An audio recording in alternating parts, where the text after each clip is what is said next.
Bismillahirrahmanirrahim.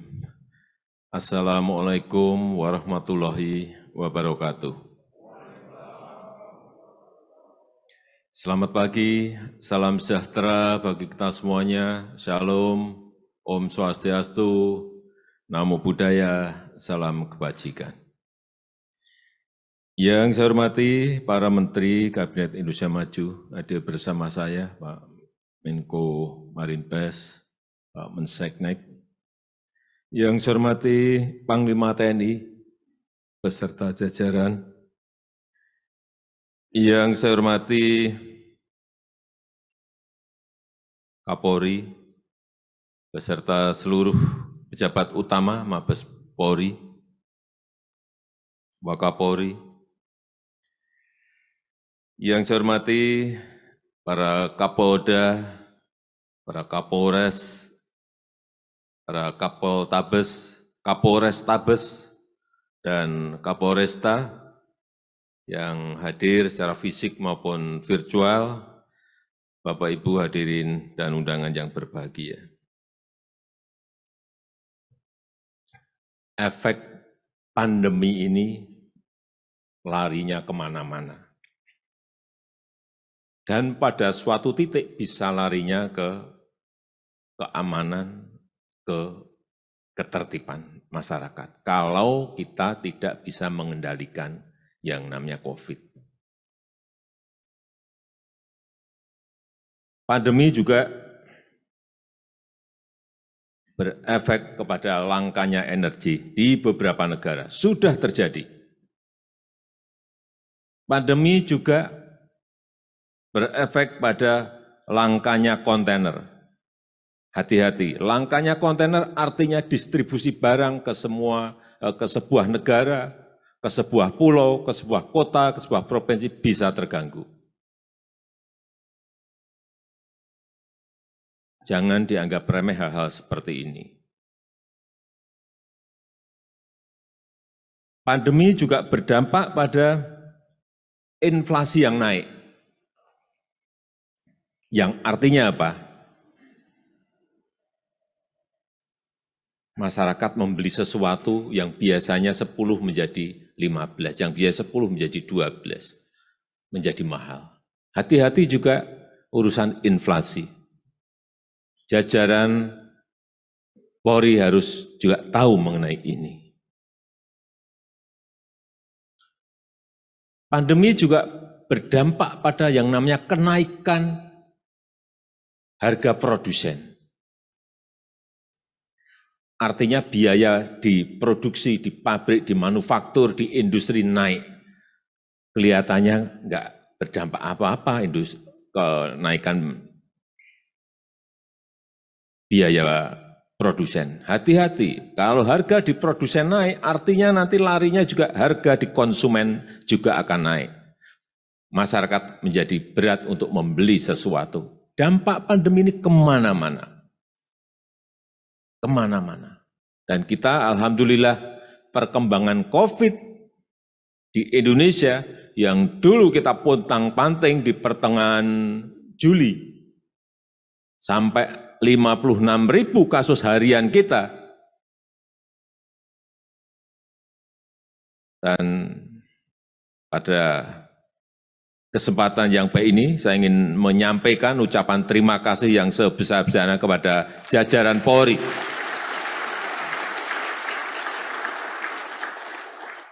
Dan jajaran TNI yang betul-betul saya lihat pelaksanaan di lapangan, mati-matian, karena juga takut dicopot kalau tidak bisa mengendalikan di provinsinya, di kotanya, di kabupatennya. Saya sudah titip kepada Kapolri, hati-hati.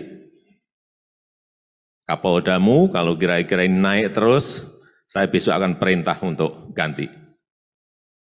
Ternyata turun. Artinya semua takut dicopot.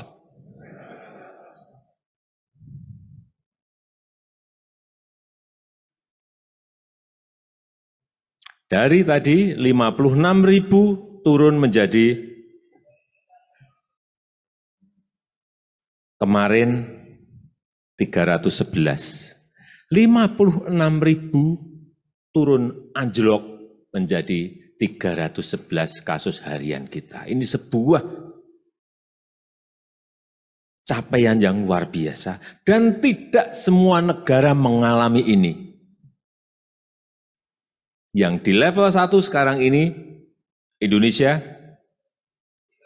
China, India, Jepang, Taiwan.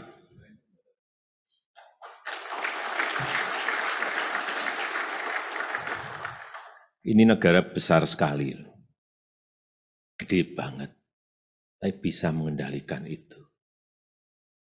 Itu yang kita harus benar-benar bersyukur. Tapi ancaman ini belum selesai. Kita boleh bersyukur, kita boleh berbangga, tapi tetap harus waspada. Hati-hati yang namanya sekarang ini ancaman gelombang keempat varian Omikron. Hati-hati. Tadi pagi saya sudah dapat kabar, sudah sampai ke Singapura. Utamanya polda-polda yang berkaitan dengan perbatasan dengan negara-negara lain. Karena yang membawa bisa orang-orang asing, bule-bule, tapi juga dari warga negara kita sendiri. Utamanya tenaga kerja kita yang dari luar waktu masuk kembali pulang kampung. Hati-hati ini. Karena Omikron ini sudah masuk ke 29 negara.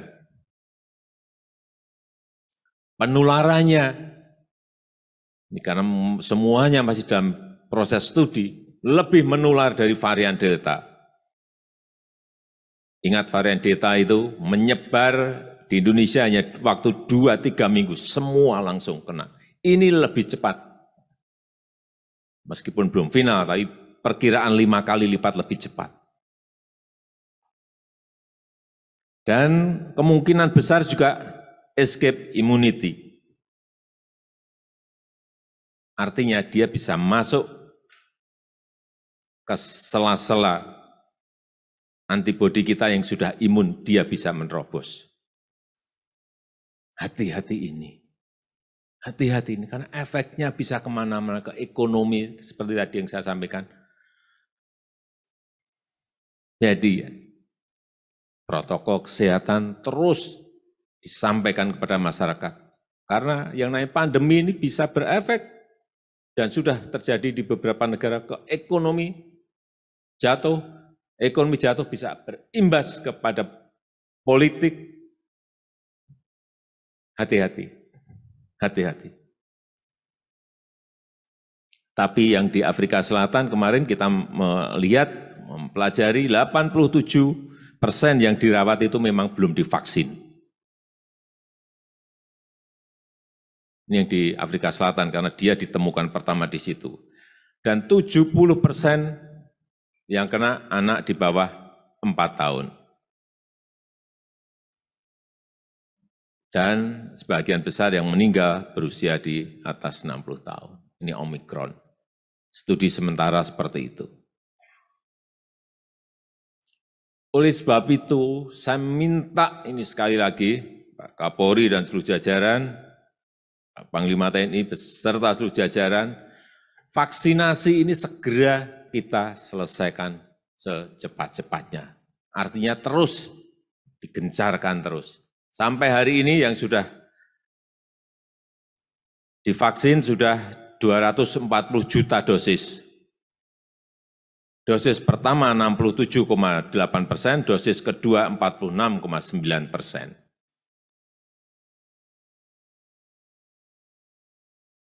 Masih jauh dari keinginan kita untuk masuk ke dosis 1-2 itu sudah ke 70%.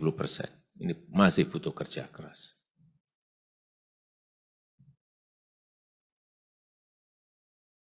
Dan provinsi-provinsi mana yang masih harus digencarkan, ada 15 provinsi yang masih di bawah 60. Sumsel, Sumbar, NTT, Kalbar, Kalsel, Riau, Sulbar, Sulsel, Maluku Utara, Sulteng, Papua Barat, Maluku, Sultra, Aceh, Papua.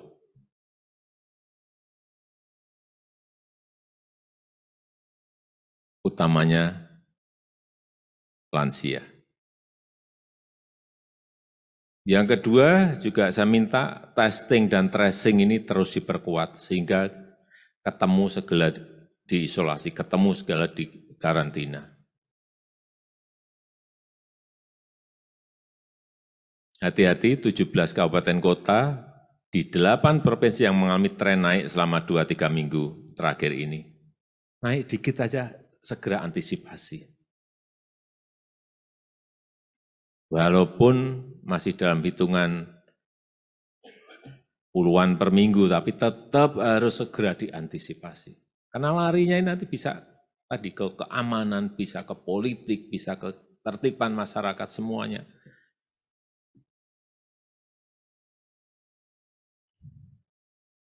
Dan pengalaman kita selama 1,5 tahun ini dalam menggarap lapangan, strategi berubah-ubah. Dulu awal masih daerah mau melaksanakan sendiri PSBB, berubah kita menjadi PPKM Mikro, berubah PPKM Darurat, berubah lagi menjadi PPKM level 1 sampai level 4. Banyak yang bertanya ini kok pemerintah ini kayak bingung berubah-ubah. Nah, penyakitnya, virusnya juga berubah-ubah kok. Bermutasi berubah-ubah kalau strategi kita tetap ya ditinggal sama virusnya kita. Kenapa kita berubah strategi lapangan? Ya karena virusnya ini bermutasi berubah-ubah. Dipakai cara ini nggak bisa, dipakai cara ini nggak bisa. Selalu berubah. Kemudian masuk ke ekonomi. Ekonomi kita alhamdulillah mulai kelihatan naiknya.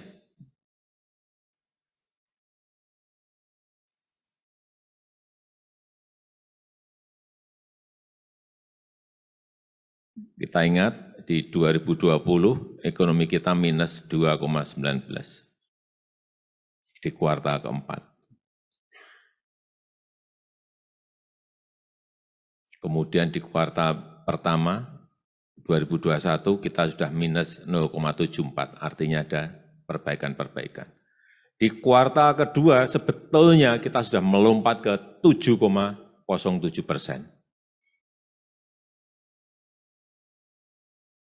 Lompatan yang sangat, karena memang mobilitas juga naik.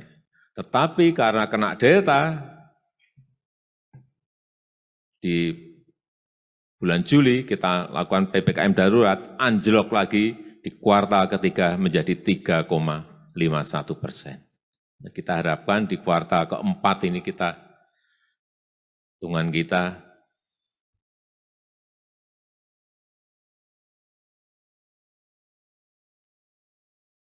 antara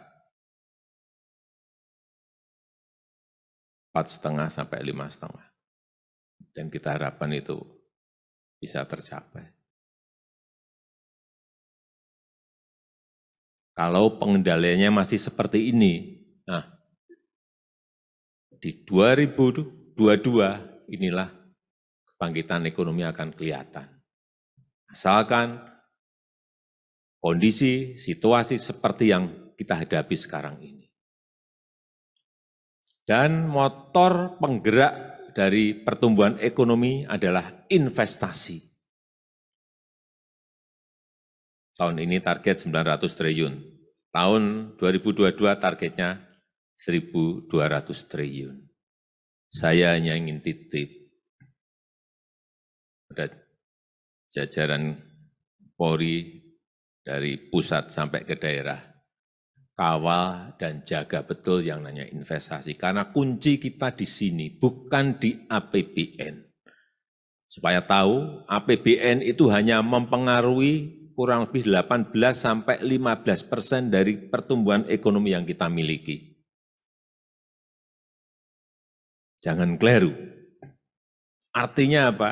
85% perputaran uang, pertumbuhan ekonomi itu ada di swasta dan BUMN.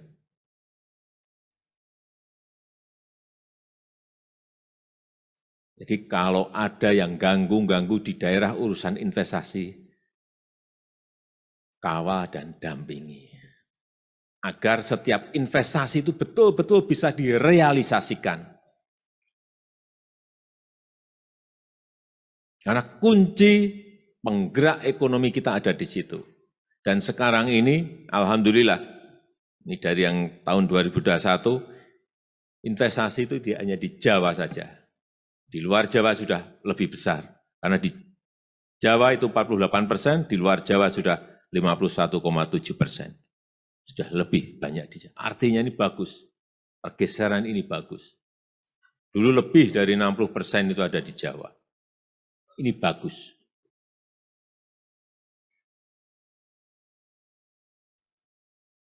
Jaga, sekali lagi jaga yang namanya investasi. Investasi yang sudah ada, investasi yang baru berproses, maupun investasi yang baru datang, jaga. Dan saya sudah titip juga ke Kapolri, Kapolda yang tidak bisa menjaga sama. Diperingatkan, kalau memang sulit, nggak bisa mengawal, nggak bisa menyelesaikan yang berkaitan dengan agenda besar negara kita, ya maaf, saya memang nggak bisa ngomong keras, tapi nggak bisa dia ganti.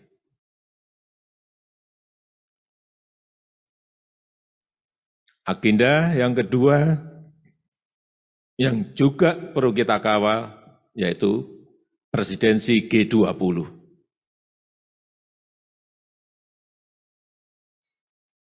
Ini adalah wajah Indonesia. Dan kita adalah negara berkembang pertama yang menjadi ketua G20.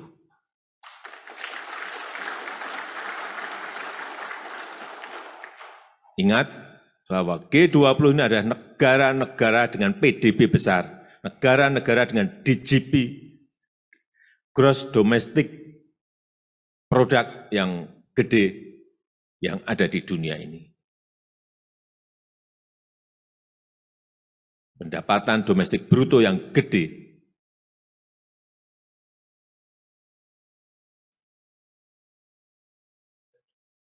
Amerika ada di situ. China ada di situ, Rusia ada di situ, Prancis ada di situ, Jerman ada di situ, Italia ada di situ, Inggris ada di situ, Brasil ada di situ, Australia ada di situ, negara-negara gede-gede semuanya. Arab Saudi ada di situ, Korea, Jepang ada di situ. Dan kita sudah berada di dalamnya. Sehingga harus menjaga betul-betul kehormatan dan kepercayaan yang diberikan kepada negara kita Indonesia. Sehingga sekali lagi harus kita jaga betul. Jangan sampai ada letupan sekecil apapun yang berkaitan dengan keketuaan kita di G20. Dan kemarin sudah dimulai karena ada 150 meeting di dalam kegiatan G20 ini. Meeting-meeting besar.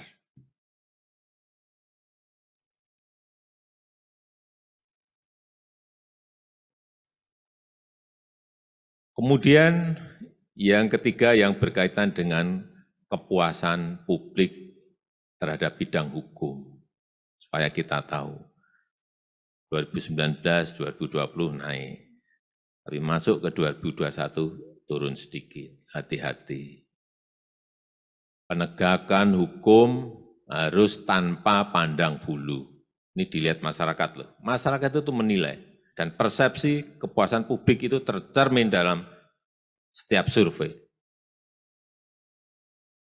Artinya, yang sering saya sampaikan, ya memang ketegasan harus. Gigit siapapun yang terbukti melakukan tindakan kejahatan pada negara juga masyarakat.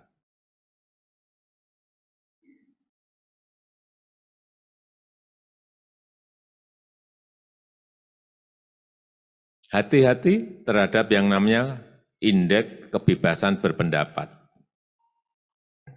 Turun. Karena ini persepsi lagi. Dilihat oleh masyarakat,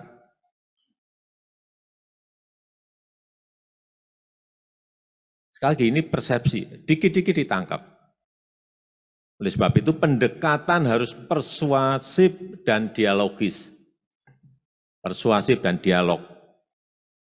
Contoh kecil-kecil saja, mural dihapus. Saya tahu nggak mungkin itu, perintahnya Kapolri juga nggak mungkin. Perintahnya Kapolda juga nggak mungkin. Perintahnya Kapolres juga mungkin nggak mungkin. Itu sebetulnya urusan di Polsek yang saya cek di lapangan. Tapi nyatanya dihapus. Oleh sebab itu beritahu Kapolsek sampai Kapolsek diberitahu. Itu urusan kecil.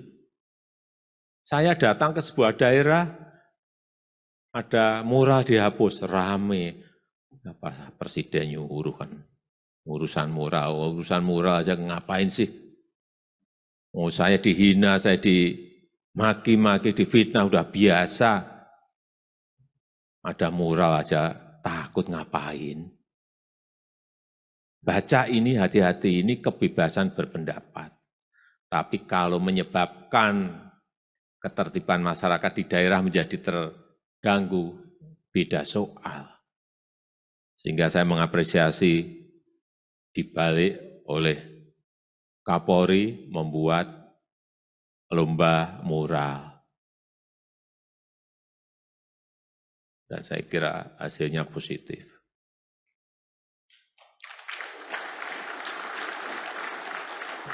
Kritik dipanggil, mengkritik dipanggil. Kalau mengganggu ketertiban, ya silahkan. Tapi kalau enggak, jangan. Karena kita sudah menyatakan ini negara demokrasi. Hormati kebebasan berpendapat dan serap aspirasinya. Tapi ketegasan itu juga jangan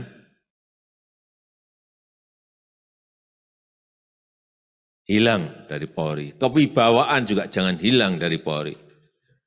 Saya kadang-kadang saya sudah lama sekali ini ingin menyampaikan.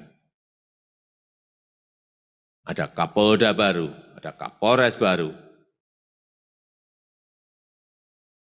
Malah datang kepada sesepuhnya ormas yang sering membuat keributan. Benar ini.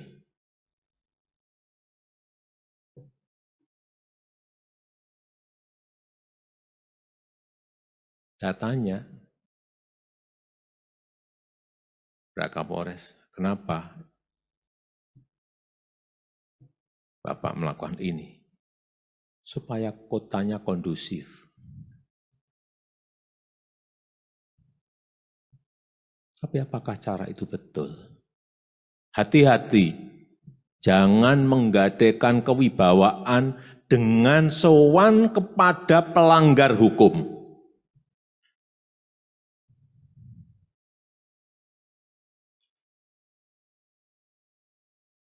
Hanya ini saya lihat.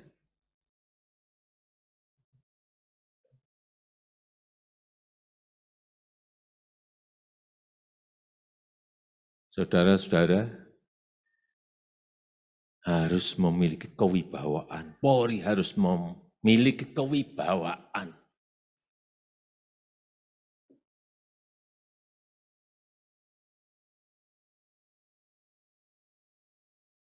Yang kedua, yang saya ingin titip juga, lindungi dan bantu yang lemah. Yang biasanya terpinggirkan dalam hukum. Hati-hati urusan pedagang kecil, lindungi. Saya kalau membaca itu betul-betul, itu menjadi sebuah persepsi loh, hati-hati loh ya. Kecil-kecil seperti itu kecil-kecil, itu mungkin urusannya bukan Kapolres, Kapolsek, tapi hati-hati, tetap tanggung jawab Kapolres. Tetap tanggung jawab yang Kapolda. Urusan kecil-kecil seperti ini.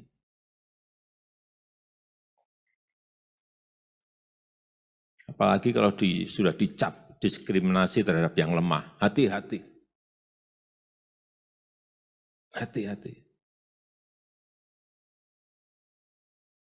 Karena terakhir, karena posisi Polri sekarang ini pada posisi 3 besar yang dipercaya oleh masyarakat. Jadi titipan saya itu.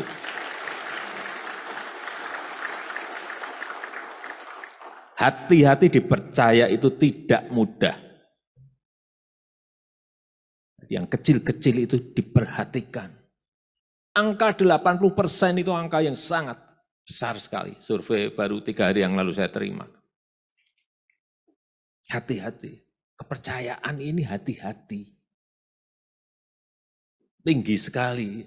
Naiknya tinggi sekali. Tapi hati-hati. Hal-hal yang tadi saya sampaikan. Saya rasa itu yang bisa saya sampaikan pada kesempatan yang baik ini. Terima kasih. Saya tutup. Wassalamualaikum warahmatullahi wabarakatuh.